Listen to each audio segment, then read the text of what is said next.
From NBC News, this is Today with Matt Lauer and Meredith Vieira, live from Studio 1A in Rockefeller Plaza. Back at 8:19 with more of our special series, It's All About the Hair. At some point, everyone will have that agonizing moment when you find your first gray hair. So this morning, we're asking the all-important question, is it okay to go gray? It started in the 1950s, when advertisers encouraged women not to go gray, but to color their hair. I'm gonna wash that gray right out of my hair. And that trend continues today. When they advertise hair coloring for men, it's about getting a date or getting a job. Honey, I think I'm gonna need more ties.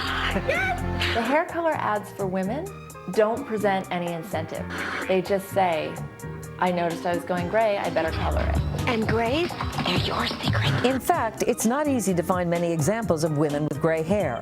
Of the 93 women in Congress, only 5 are showing they are gray. Of the Fortune 500 female CEOs, not one of the 15 women has gray hair. Even on the silver screen, there are very few roles with gray hair. There's pressure for celebrities to always look their best. Some people might see gray as a sign of them letting themselves go. And while some younger celebrities like Kate Moss and Lady Gaga have recently made gray a trend, there's still pressure for women to cover up the gray. Nicole Kidman and Jennifer Lopez usually aren't gray. They're not known for their gray hair. So when you see that little strand peeking through, it throws you off a little bit. In a Consumer Reports poll, about half of the women in the survey said they color their hair. People want to look young, so they're given roles, they're given opportunities, they're given jobs that they're not thought of as on the verge of retirement. But one group of women are proud to be gray.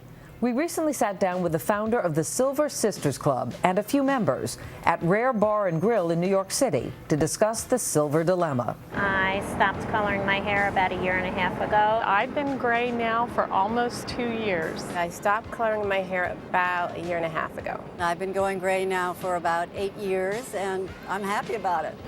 I think it's the freedom of not dealing with the roots and the every 3-4 weeks of having to color it. I like feeling a little bit different. I mean, I asked the question the other day, are we rebels because we're going gray?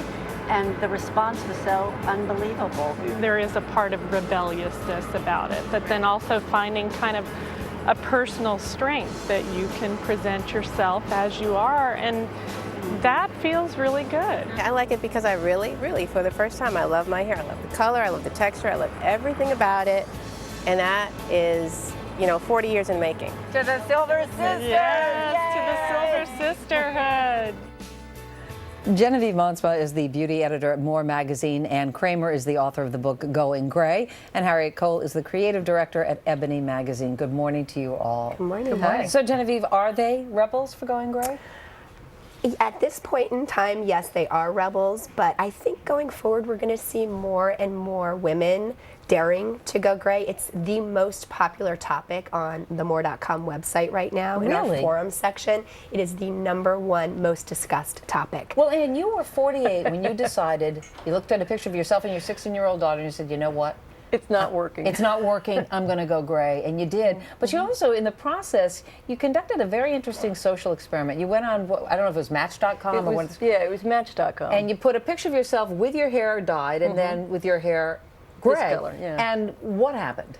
3 times as many men in New York, Chicago, and Los Angeles were more interested in dating me with my hair gray than they were with my hair dyed. So why do you think that was? Because people would automatically assume the other.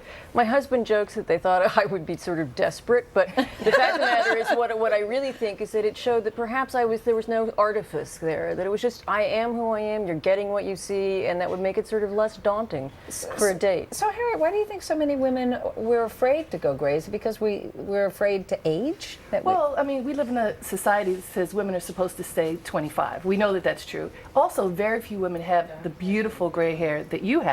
I mean, my hair isn't naturally this color, and I choose to dye it. But like my mother, when she has had white hair since she was 30, and she used to dye her hair all the time. But back then, color wasn't as good as it is today, so it turned green, it turned orange, and finally she said, you know what, forget about it, I'm going to let it go white. She's 80. It's been beautiful for how many years? Her hair is white, just like yours is gray. If mine were spectacular, I might consider going gray, but I think what is happening is that women want to be viable for a long time. They want to look good, like when you did the no makeup. Right. How daring is that? To unmask yourself with whatever your natural color hair is, I think is a real challenge in our culture where women are still, we want women to appear But we're young. sending mixed signals too, because there's the Lady Gaga, and they think that's fine when she does right, it. but I think that is an act of rebellion. I think that's a different phenomenon and not really related to But she's what we're also talking 20. about. Right. But I think it's also demonstrating that gray is actually color in and of itself. Yeah. It's not the absence of anything. It's And I think just a there's different color. spectrum. It's just a different color. So is there a right way to go gray then? Well, I think so. I think like